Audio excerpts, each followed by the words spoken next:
can't believe that the government has come back to the people with this when we've already voted on it. But basically the so-called the protocol promises amount to nothing. They're not legally binding, and they're basically not worth the paper that they're written on. So I'd like to give you a couple of quotes that had great relevance and were oft repeated last year and are still very, very relevant today. And this is a quote by Valéry Giscard d'Estaing, and he was one of the architects of the Lisbon Treaty. He said, "Public opinion will be led to adopt, without knowing it, the proposals that we dare not present to them directly. All the earlier proposals will be in the new text, but we will be hidden and disguised in some way." And there he is telling us about the deception that is built into the treaty.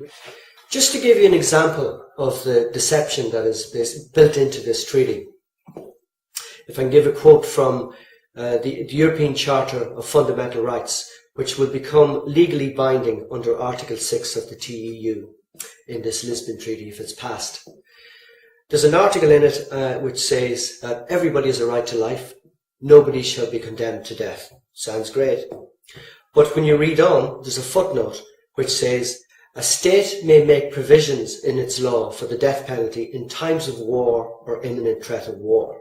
So what they've done is they've created, as a footnote, they've created a little back door by which they can either dilute that article or negate it entirely. And that's a typical example of the deception that is written into the articles in the treaty.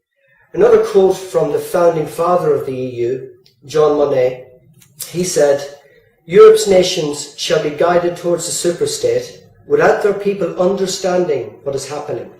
This can be accomplished by successive steps, each disguised as having an economic purpose, but which will eventually and irreversibly lead to federation."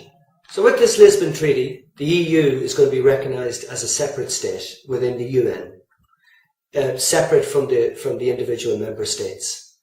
And the EU is going to get an unelected president. And the person who's in the running for the presidency is Tony Blair. So if he becomes president of the EU, that means basically that he's going to be president of our country. So Valéry Giscard d'Estaing told us about the deception that's built into the treaty. And he also said how it was purposely made incomprehensible to the average person, so that they can't understand it. This Lisbon Treaty is not a standalone treaty. It's a combination of successive amendments to two previous treaties. There's a clause within the Lisbon Treaty which is known as the self-amending clause, and that's Article 48.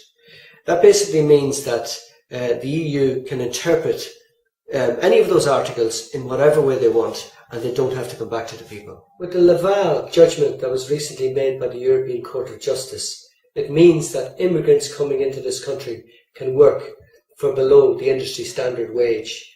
That means that it will essentially price our own workers out of the market. And that's bad for our own workers, and it's also bad for settled immigrants here. Ireland's largest craft union, the Technical Engineering and Electrical Union, advocating a no vote to this treaty. Because of EU laws, our farmers and our fishermen are being squeezed out of existence. Our farmers have been forced to sell milk cheaper than cost. Now I know that they were given loads of money, basically not to grow, to keep fields empty, and for our fishermen not to fish. But that is a short-term gain for a long-term pain. Not just the pain of our farmers and fishermen, but for the whole country in general. So you have a situation where the 4.2 million people of this country are the voice for the 500 million people all across Europe who didn't get a chance to vote on this treaty.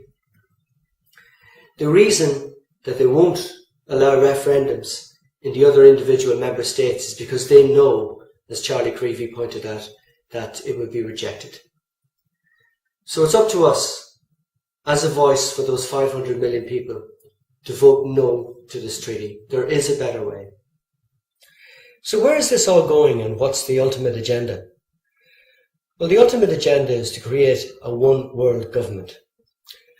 The EU is just a stepping stone towards that, where they want to merge the EU with the North American Union, which has been done in stealth under the Security and Prosperity Partnership, and the Asia Pacific Union and the African Union to create a one world government. Now this probably sounds like a crazy conspiracy theory, but if you go to my website, jimcorr.com, and look for the One World Government section, and just look at all the quotes from the elite and their minions talking about the coming one world government. We would be naive to think that the quest for global domination just went away. It didn't. The future, to give you an idea of the future that they have planned for us, I'll give you a quote from a guy called Zbigniew Brzezinski. And he was the National Security Advisor under Jimmy Carter. Zbigniew Brzezinski is one of the main men behind Obama, along with David Rockefeller and George Soros. And he said in his 1970s book, Between Two Ages, that the future will be a technotronic control grid governed by an elite not subject to traditional values. And there you have it. That's the plans that they have for us, basically. The North American community, which is being developed right now between Canada, the U.S., and Mexico, to make a borderless community much like the EU. About a new era of heightened cooperation between Europe and America. It means open borders, commerce at all costs, and by the way, without the approval of either American voters or the U.S. Congress. Some of you will know that for many years I've advanced the case for a global Europe. Qui porteront sur une nouvelle régulation, une nouvelle gouvernance mondiale. Today, Europe can propose the principles and rules that will shape a new global order. Our regulations should apply to every bank, everywhere, at every time. With this Lisbon Treaty, what little power that our government has left in terms of running this country is going to be transferred over to the EU.